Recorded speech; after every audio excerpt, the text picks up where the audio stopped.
हमने दूसरा क्वेश्चन पूछा, हमने कहा हिंदुस्तान में सबसे तेज उड़ने वाले पंछी का क्या नाम है? उसने जवाब दिया हाथी। हमने खड़े हो जाओ तुम्हारे बाप क्या करते हैं? उसने कहा योगी जी की बुलडोजर चलाते हैं। हमने कहा बैठ जाओ, हाथी सही जवाब। बहुत अच्छा। आप सभी को नमन करता हूं, प्रणाम करता हूं। आदरणीय डॉक्टर कुमार विश्वास जी, उनके साथ में बैठा ही अपने आप में एक सौभाग्य है, जिनको नीचे बैठकर बड़े बड़े संत, बड़े बड़े महापुरुष, फिल्म स्टार, देश के मुख्यमंत्री, प्रधानमंत्री नीचे बैठकर सुनते हैं। उनके बगल में अगर हम बैठे हैं तो ये ईश्वर का वरदान है। 4 पंक्तियां आदरणीय कुमार भैया के लिए मैं पढ़ रहा हूं। अगर आपको लगे ये फिट है तो एक बार दोनों हाथ उठा के ताली बजा दीजिएगा। धन संपदा वैभव अकूत भेज देता है, धन संपदा वैभव अकूत भेज देता है। माँ बाप हो अंधे तो श्रवण ऐसा पूत भेज देता है। किसी को बढ़ने से जब कोई रोके तो उसे बढ़ाने के लिए भगवान अपना दूत भेज देता है। हमारे लिए तो कुमार भैया एक दूत हैं जो आए हैं। सर अभी कह रहे थे कि अगर किसी नेता के लिए या किसी दल के लिए कुछ कोई कभी कह जाए तो बुरा बिल्कुल नहीं मानना है। मैं बिल्कुल भी नहीं कहूँगा, खासकर भाजपा वालों को तो कुछ नहीं कहूँगा। उसके 2 कारण हैं। सर पहला कारण यह है कि मैं कानपुर में रहता हूँ, दूसरा कारण यह है कि मैं कार से चलता हूँ। कानपुर वाले की कार जिस दिन से पलटी थी, हमने उसी दिन कसम खा ली कि बीजेपी वालों को हम बिल्कुल नहीं लपेटेंगे, नहीं वो कब हमको लपेट दें इसका कोई भरोसा नहीं है। एक बार ताली बजा के शुरू कर दीजिए। प्रशासन के बड़े लोग बैठे हैं।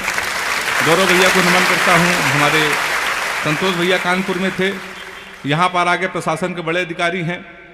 प्रशासन और पुलिस के लिए भी कुछ नहीं कहूँगा। पुलिस थाना चौकी आपने सुना होगा, थाना नाम हमारे कानपुर की देन है। थाना अच्छा, हमारे यहाँ कानपुर के पुलिस वाले किसी को पकड़ के खंभा पकड़ाते हैं, दरोगा लट चलाता है, कहता है तू था, तो कहता है ना, कहता था ना, था ना, वहीं से थाना उत्पन्न हुआ है। वहीं से हुआ है। तो संतोष जी बैठे हुए हैं तो मैं प्रणाम करता हूं। कानपुर आप कभी आइए, आप तो कानपुर के बगल में रहते हैं। हिंदुस्तान का सबसे विचित्र शहर अगर कोई है तो कानपुर है। मैं एक स्कूल में पढ़ाता हूं। हाथ से कभी अगर टीचर हो जाए तो बच्चे का भविष्य आप समझ सकते हैं। हमने अपने ही स्कूल के एक बच्चे से पूछा, हमने कहा बेटा ये बताओ 1 किलो रुई और 1 किलो लोहा दोनों में भारी क्या होगा? उसने कहा मास्टर साहब लोहा भारी होगा।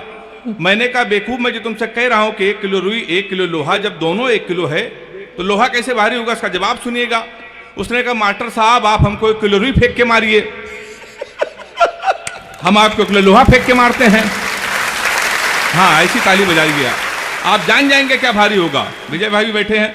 हमने दूसरा क्वेश्चन पूछा, हमने कहा हिंदुस्तान में सबसे तेज उड़ने वाले पंछी का क्या नाम है? उसने जवाब दिया हाथी। हमने खड़े हो जाओ तुम्हारे बाप क्या करते हैं? उसने कहा योगी जी की बुलडोजर चलाते हैं। हमने कहा बैठ जाओ, हाथी सही जवाब। बहुत अच्छा। तो मास्टर जी बड़ा होशियार होता है भाई साहब। मैं उसी कानपुर से आया हूं। इतना अद्भुत शहर हमारा है। कभी आप बनारस जाइए, आप तो जाते ही होंगे, बनारस जाइए, रेलवे स्टेशन पर उतरिए, वहां लिखा रहता है बनारस का पान आपका स्वागत करता है। कभी आप जाइए, आप कभी आगरा जाइए, वहां उतरिए, वहां लिखा रहता है आगरा का पीठा आपका स्वागत करता है। हमारे कानपुर आइए, रेलवे स्टेशन पर उतरिए, वहां लिखा रहता है रूपानी चप्पल आपका स्वागत करता है। मैं उसी कानपुर से आया हूं साहब। अभी दादा कुमार सर के आशीर्वाद से मैं लाफ्टर चैलेंज में पहुंचा। मैं जब वहां शूटिंग कर रहा था तो वहां से आया तो सर मेरी घड़ी खराब। मैंने गौरव भैया जीवन का सबसे बड़ा पाप ये किया, कानपुर वाले से टाइम पूछ लिया, हमारी घड़ी खराब। हमने कहा टाइम क्या हो रहा है? तो हमसे कहने लगा ऐसा गुरु तुरंत यहां से निकल लो, टाइम बहुत खराब है। और हमारे मुंह बिल्कुल मन लगना, नहीं तो तुम्हारा टाइम भी खराब हो जाएगा। तो हमने कहा टाइम न बता दे, ये बता दे तेरा मूड क्यों खराब है? तो उसने कहा भाई साहब एक लड़की को हमने इतना कहा कि बड़ी कमजोर है, कुछ खाया कर, वो हमारा 50,000 रुपए खा गई। तुम साले हमारे मुंह लगे हुए हो, हमारे मुंह बिल्कुल में लगना बहुत भरे बैठे हैं। तुमने कहा ऐसा क्या है? कहने लगा है कुछ नहीं, एक लड़की के चक्कर में 5 साल से लगे थे, हम समझते थे हमसे प्यार करते हैं, मुझसे प्यार करते हैं, तो इसमें हुआ क्या?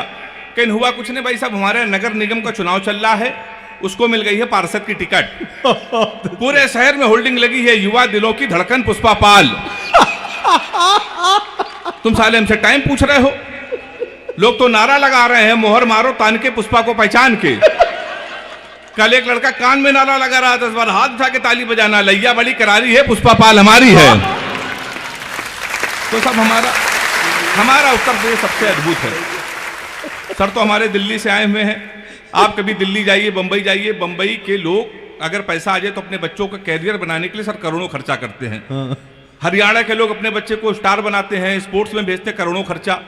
उत्तर प्रदेश एक ऐसा प्रदेश है जहां कैरियर बनाने के लिए कोई खर्चा नहीं। 250 का कुर्ता लीजिए,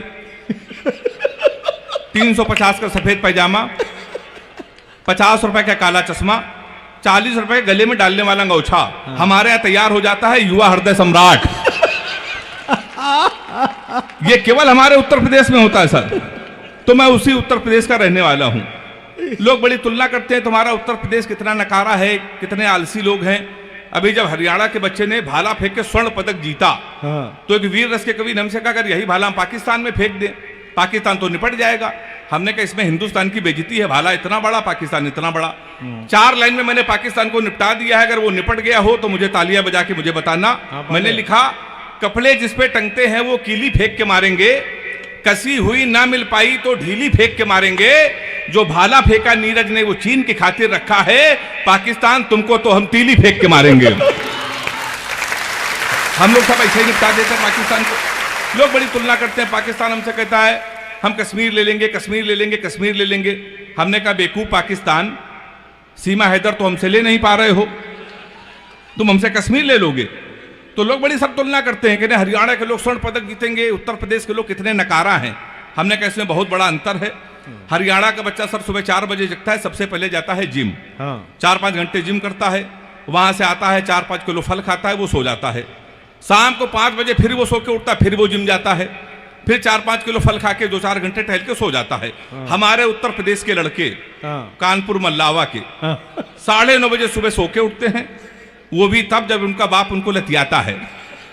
सबसे पहले वो जाता है घर के नजदीक पुलिस चौकी, दरोगा के साथ एक सेल्फी लेता है, फेसबुक पे पोस्ट करता है नए चौकी इंचार्ज रामकिशोर कनौजिया भाई साहब का सानिध्य प्राप्त हुआ। ताली हाथ उठा के बजाय एक बार जोरदार। क्या बारीक बात पकड़ी है भाई। ये हमारे उत्तर प्रदेश में होता है साहब।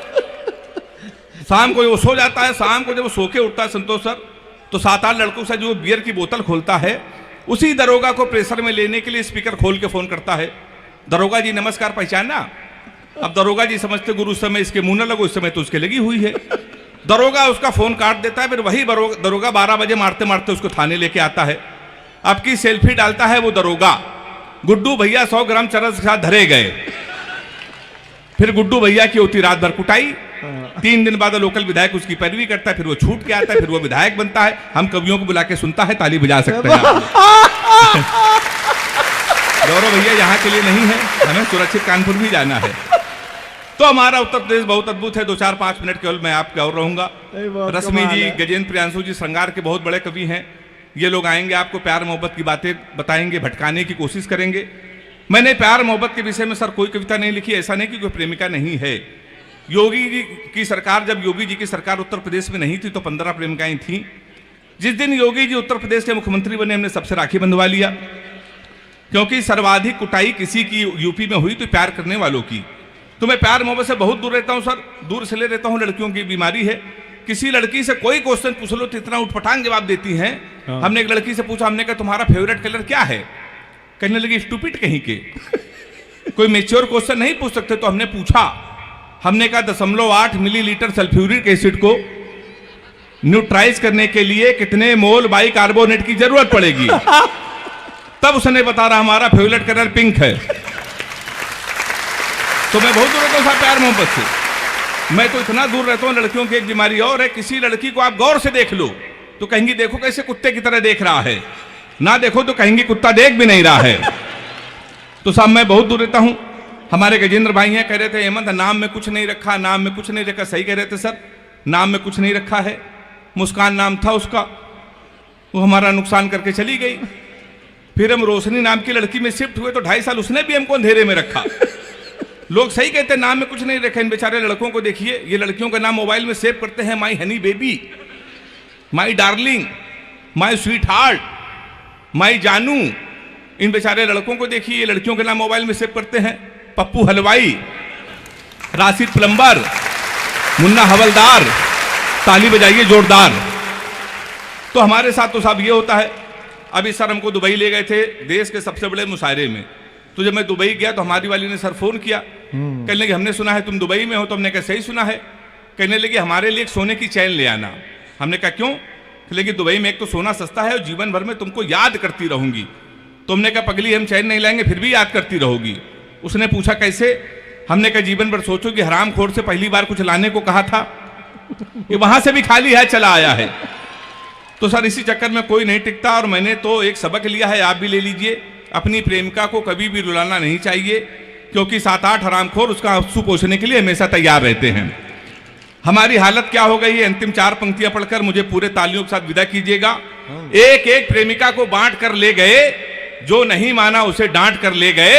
जिस पेड़ पे बांधा था मोहब्बत का धागा, नगर निगम वाले उसे भी काट कर ले गए। बहुत अच्छा।